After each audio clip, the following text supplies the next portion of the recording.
정말 긴급수요. 남은 기간 대책 과락 탈출. 과락 탈출 위원장을 모셨습니다. 1차 위원장은 제가 이정호고요. 2차 위원장. 지금부터는 이제 위원장님이라고 좀 불러주시면 아무도 안 시켜줬어. 우리끼리 정했어. 그래서 서로 임명했어.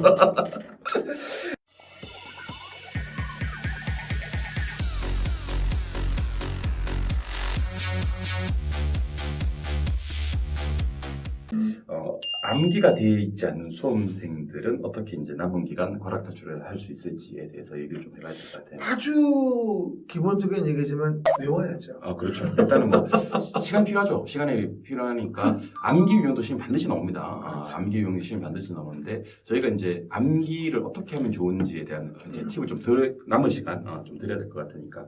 일단은 저는 두 가지로 봐요. 예. 근데 이제 공법은 단순히 외워야 하는 부분이 있고요. 예. 이걸 이제 이해해야지만 외워지는 부분이 있어요. 예. 그래서 저는 두 문자를 앞글자 따가지고 외우는 거는 그냥 단순히 외워야 하는 거. 단순히 해야 되는 거. 정해진 거죠, 그냥. 이 정해진 것이기 때문에 내가 고려해서 알 수가 없어요. 이런 거는 앞에 따는 게 맞아요. 예.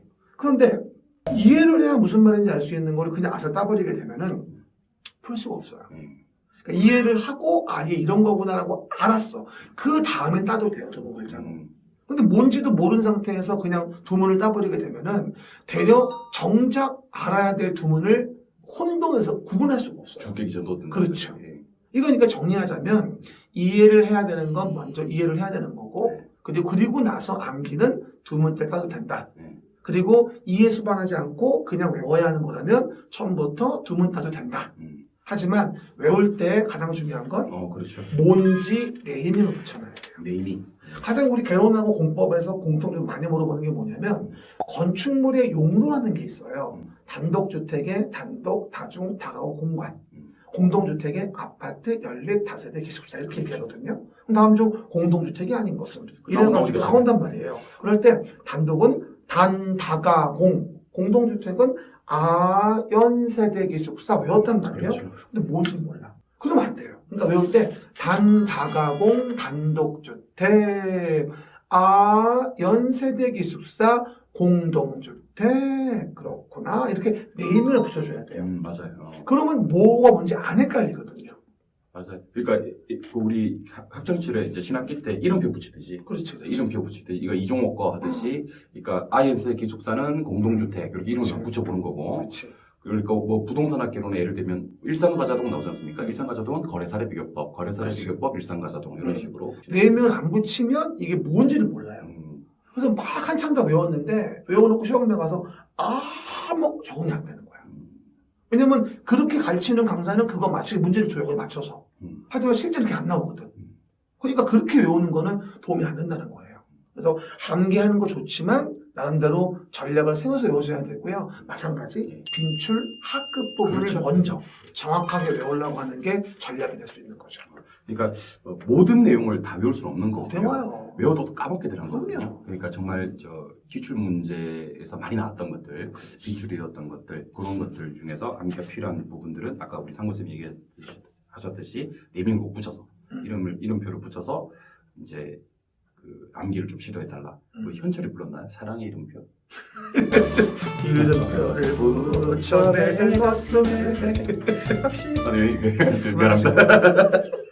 사랑의 이름표처럼 우리 암기에도 이름표를 붙여서 한번 암기를 한번 해보시기를 좀 권해드리고 암기가 전체에 대한 암기가 이루어지면 안 됩니다. 지금은 정말 선택과 집중이에요.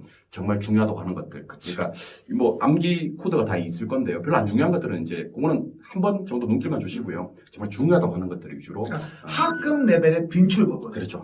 정해드립니다. 학급. 난이도 학급. 학급의 꼭 맞춰야 돼요. 빈출 부분 12문제, 40문제 중에서 반드시 암기가 필요한 부분들. 사실은 상호쌤이 이런 얘기를 하는 것도 뭐 3급에서 암기가 나올 수도 있거든요. 뭐 예를 들면 뭐 시행령도 아니고 시행규칙을 내버리는 경우가 있거든요. 못 맞춘단 말이에요. 그런 건 암기를 시도하셔서는 안 되는 겁니다. 암기를 아예 그런 거 맞아요.